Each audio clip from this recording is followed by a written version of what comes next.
Well, politics in Israel is simply never dull, and this week is no exception. Bibi Netanyahu, the Prime Minister, has just called an election for March, and I'm delighted to say I have two skilled gentlemen in the studio with me who are well used to Israeli politics. John Lyons, who's been with us before, who is the Australians correspondent, has been so for the last 6 years, and Akiva Elder, who is a former Haaretz, very respected Haaretz commentator, now works for the Middle East news site Al Monitor. Gentlemen, welcome to Saturday Extra. Thank you. Pleasure. So help us understand this sudden calling of an election. What is it, nearly 2 years before the due date? Akiva, what's it all about in your view? This government, this coalition was an accident to begin with, because this marriage between Lapid, Livni and Netanyahu was very unnatural. And Bennett, of course. You have the right Bennett? and radical right on one side, and Tzipi Livni, who was involved in all the peace talks in the last few years, was Olmert. She believes in a two-state solution, and she was the chief negotiator, of course, with a babysitter. Netanyahu's lawyer was there with her. It was like trying to have it both ways, to fake negotiations, at the same time to keep expanding settlements, to work with Kerry and at the same time to smear Kerry. This government was an oxymoron. I remember that it came out of that extraordinary turmoil after the last election and everybody was trying to stitch together coalitions.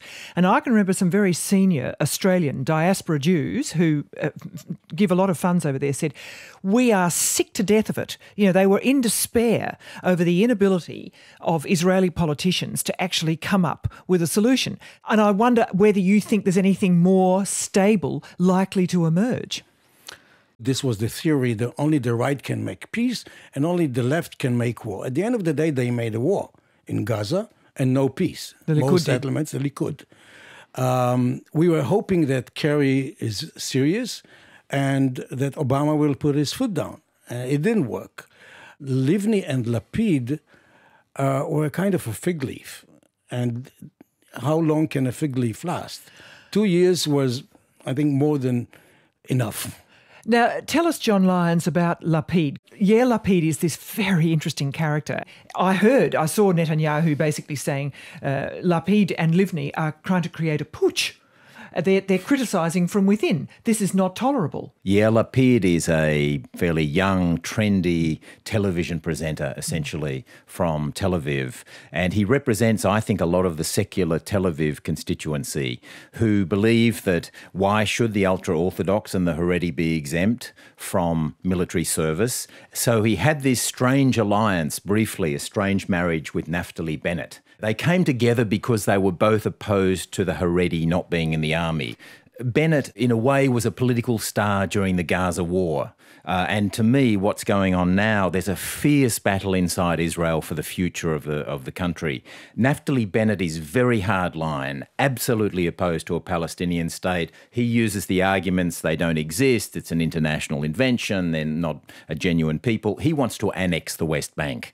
End of the two-state solution. Actually, there is no much difference between Netanyahu and Bennett when it comes to their perception of the Palestinian attachment to the land of Israel. Both of them actually denied this attachment.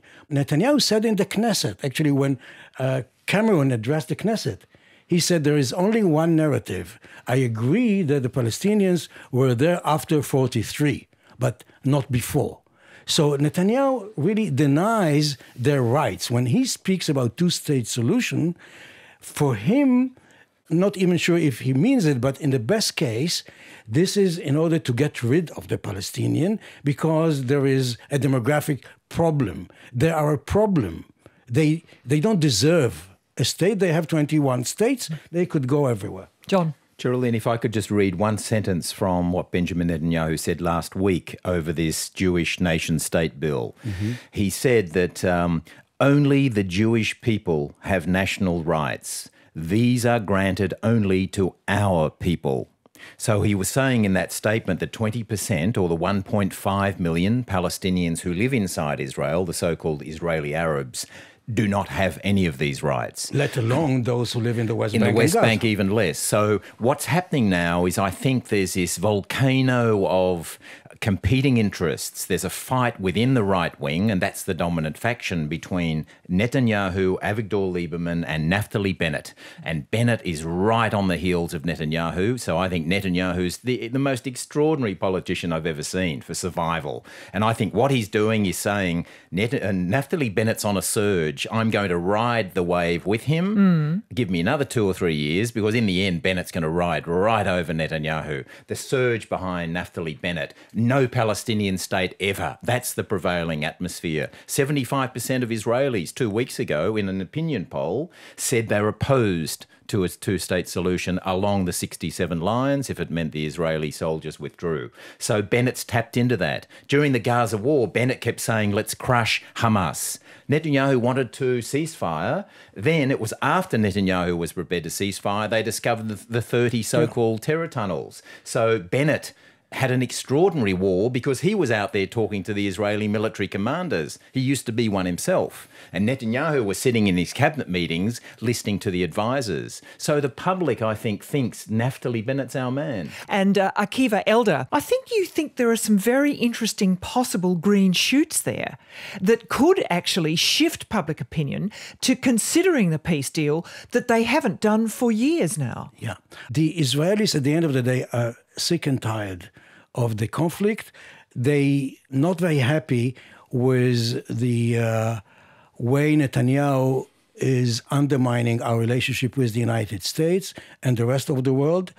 The Israeli left has to work harder to convince the Israeli public that there is a clear linkage between social justice and the cost of living, which is unbelievable, almost like in Australia, and the lack of peace or the conflict. You mean within Israel? Within Israel. Right. You know, I'm old enough to remember that I was considered radical left, a collaborator, a traitor with the Palestinians, when I wrote an article in Haaretz for the two-state solution, and that Israel should negotiate with the PLO. And this was even in Haaretz, among the editorial board, I was considered radical. And so if you look back, 20, 30 years ago, you see that even mentioning the possibility of a two-state solution in a poll would seem to people a little weird. Shimon Peres told me once that his claim to fame is that he made Israel strong enough to afford to make peace. So the combination of a tough guy who has got a solution and can be loved by the entire world. People are fed up with Netanyahu, and they like Bennett because Bennett is what Netanyahu was 20 years ago. He's Netanyahu net.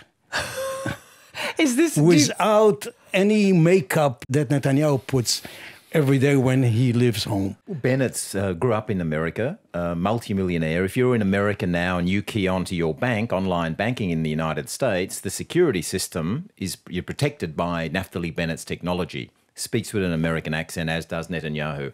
Netanyahu at least pretends to the world, to John Kerry, that he wants a two-state solution, yet the settlements keep growing and have under him. So Naftali Bennett doesn't even bother pretending. That's why he looks honest. To the Israeli public. That's the appeal, because they don't want a Palestinian state. It's what you see and what you hear is what you get. Exactly, and that's why I think that he's going to be the big star. If you want to be a real friend of Israel, if you're living in a place like Australia, what should you be doing? What should you be saying? Supporting Israel is not identical to supporting the government of Israel or the policy of the government of Israel. If you support the two-state solution, you have to make it clear to the Israeli people that a government that is doing the opposite will not be considered a friend of Australia and will pay the price for this. If there is no one-state solution, there is no democratic and Jewish Israel, which is my Israel. Okay? And Bennett and Netanyahu, they said it very clear that a Jewish state comes first. Democracy is second. They are not identical. They are not equal. Just sitting back, for me, is not considered being a friend of Israel. And sometimes you have to punish your friend to save him from himself. John? I think many of the leaders of the Jewish community in Australia have made a very bad mistake by supporting or defending settlements. If you're a true friend of Israel and you want Israel to survive, I want Israel to survive as a country, having lived there for 6 years and knowing many people. I think it deserves to survive as Jewish and as a democratic, Jewish and democratic state. Because physically Israel will survive. We have a strong army and so on. At the moment, it will be a catastrophe. If you're a friend of Israel in Australia, I think the best thing you can do is use your influence and say to the Israelis, end the occupation and work out a Palestinian state that protects the security of Israel. Will Bibi's gamble work? I think he'll get another 2 or 3 years as Prime Ministership, which for him is a success, and I then think he sets up Naftali Bennett to take over from him, which I also think is a catastrophe. Okay, gentlemen, thank you so much. Terrific to have you both sitting with us. Thank you very much indeed for joining us. Pleasure. Thank you.